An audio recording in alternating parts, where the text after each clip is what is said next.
Local మేనిఫెస్టోని ఆవిష్కరించిన మంత్రి అమర్నాథ్. అన్ని వర్గాల ఆకాంక్షలకు ప్రతిరూపం ఇది. స్వచ్ఛ గాజువాకకు ప్రాధాన్యత, యువత భవితకు విజయ వారధి, మౌలిక సదుపాయాల కల్పనకు ప్రాధాన్యత, ఫుట్ ఓవర్ బ్రిడ్జీల నిర్మాణానికి చర్యలు, ట్రాఫిక్ సమస్య నివారణకు ఫ్లైఓవర్, మెట్రో రైలు కార్యరూపం దాల్చేందుకు కృషి, స్టీల్ ప్లాంట్ కరుణకు వైసీపీ వ్యతిరేకం, గంగవరం కాలుష్యాన్ని యుద్ధ ప్రాతిపదికన తగ్గిస్తాం, యువకులు విద్యావంతులు రాజకీయాల్లోకి వస్తే దేశం బాగుపడుతుందని అంటారు. రాజకీయాల్లోకి వచ్చిన అందరూ రాణించలేరు. అనుభవం తక్కువున్నా అందరికన్నా భిన్నంగా ఆలోచించి అందరి మన్ననలు అందుకున్న సరైన వాడే అసలైన నాయకుడు. అదే గాజువాక అసెంబ్లీ నియోజకవర్గ వైఎస్ఆర్ కాంగ్రెస్ పార్టీ అభ్యర్థి గుడివాడ అమర్నాథ్. గాజువాక బరిలోకి లేటుగా వచ్చిన లేటెస్ట్ ఆలోచనలతో ప్రజలను ఆకట్టుకుంటున్న నాయకుడిగా కొద్ది కాలంలోనే పేరు తెచ్చుకున్నారు.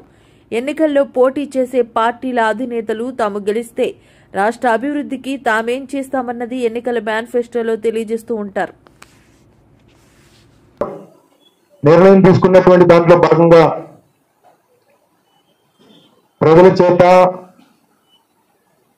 ప్రజల వలన ఏదైతే మన ప్రజాస్వామ్యం, మన రాజ్యాంగం చెప్తా ఉందో, of the people, by the people, for the people అనేటువంటి మన ప్రజాస్వామ్యం గొప్పతనాన్ని చాటి చెప్తూ ముందుగా ఉగాది రోజున వెబ్సైట్ లాంచ్ చేశాం.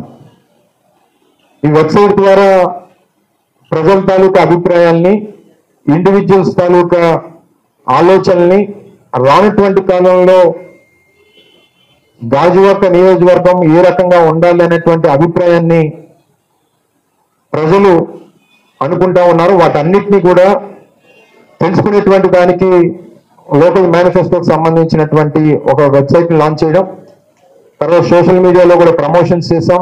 ఎందుకంటే అందరికీ తెలియాలి, అందరూ కూడా ఇందులో పార్టిసిపేట్ చేయాలి, వారి తాలూకా ఉద్దేశాలు కూడా మన దృష్టికి రావాలి. వీటన్నిటిని కూడా క్రోడీకరించి మన మేనిఫెస్టోని తీసుకురావాలని చెప్పి మనం ఆలోచన చేయడం.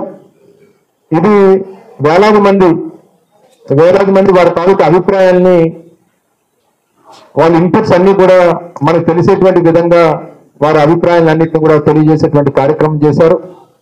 కొంతమందితో స్థానికంగా ఉన్నటువంటి కొంతమంది ప్రజలతో కూడా నేను ఒక సమావేశాన్ని ఏర్పాటు చేసి వారి తాలూకా ఉద్దేశాలు కూడా తెలుసుకునేటువంటి దానికి ఒక సమావేశాన్ని ఏర్పాటు చేసి, ఎందుకంటే ఓన్లీ డిజిటల్ గానే కాకుండా ఫిజికల్ గా కూడా వారందరితో కూడా మాట్లాడితే వారి తాలూకా అభిప్రాయాలు కూడా తెలుస్తాయనేటువంటి ఉద్దేశంతో వారితో ఇన్ పర్సన్ నేను మీట్ అవ్వడం జరిగింది.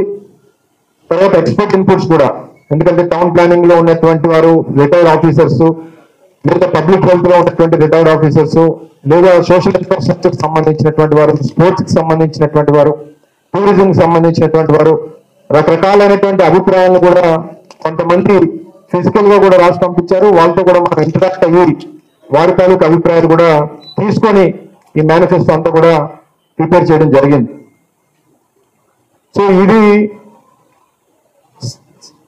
1960లో గాజువాక, అంటే మొట్టమొదటి గాజువాక అనేటువంటి దానికి పూర్వీకుల నుంచి వచ్చినటువంటి ఈ ప్రాంతం 60లో ఈ ప్రాంతం అంతా కూడా వ్యవసాయం మీద ఆధారపడినటువంటి ప్రాంతం గాజువాక అంతా కూడా.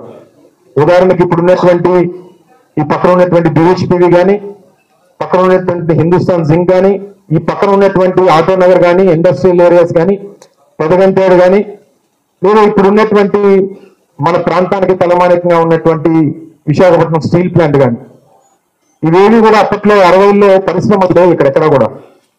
ఈరోజు పారిశ్రామిక వాడగా పిలుచుకునేటువంటి గాజువాక 65 సంవత్సరాల క్రితం ఒక వ్యవసాయ ఆధారిత ప్రాంతంగా ఉన్నటువంటి గాజువాక. ఇది మొదట మన ఒక 2 తరాల క్రితం ఉన్నటువంటి పరిస్థితులు. సబ్సిక్వెంట్ గా 60లో 65, 70 శతకంలో స్టీల్ ప్లాంట్ గురించి జరిగినటువంటి పోరాటం, విశాఖ ఉక్కు ఆంధ్రుల హక్కు నినాదంతో జరిగినటువంటి పోరాటంతో ప్లాంట్ సాధించుకున్నాం. తర్వాత BHPV, తర్వాత హిందుస్థాన్ జింక్, 72, 73 ప్రాంతాల్లో ఇక్కడ ఇండస్ట్రియల్ ఎస్టేట్ కానివ్వండి, ఇవన్నీ కూడా ఏర్పాటయ్యి ఇనీషియల్ గా పునాదులు పడింది. ఇనీషియల్ గా ఈ ప్రాంతంలో ఒక పారిశ్రామిక వాడిగా పునాదులు పడింది 70వ దశకంలో పడినటువంటి సందర్భాలు. అంటే ఇక్కడి నుంచి కరెక్ట్ గా 50 సంవత్సరాల క్రితం.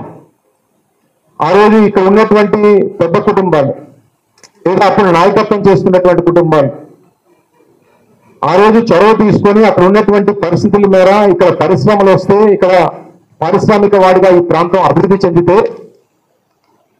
తప్పకుండా రానటువంటి కాలంలో మన ప్రాంతం భవిష్యత్తు మారుతుంది, ఇక్కడ మన పిల్లల జీవితాలు బాగుపడతాయి, ఉద్యోగ అవకాశాలు వస్తాయి అనేటువంటి ఉద్దేశంతో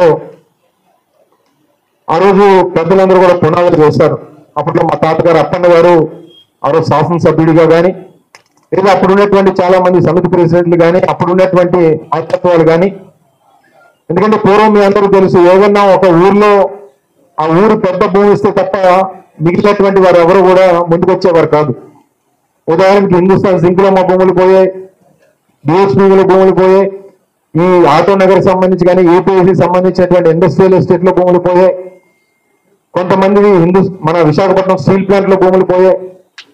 26,000 ఎకరాల భూములు విశాఖపట్నం స్టీల్ ప్లాంట్ కి ఇచ్చినటువంటి సందర్భాలు, కొన్ని పదుల సంఖ్యలో గ్రామాలు తరలించిపోయినటువంటి పరిస్థితులు, ఇవన్నీ కూడా ఈ పరిస్థితుల నుంచి గడిచినటువంటి 50 సంవత్సరాలుగా, అంటే 1970 నుంచి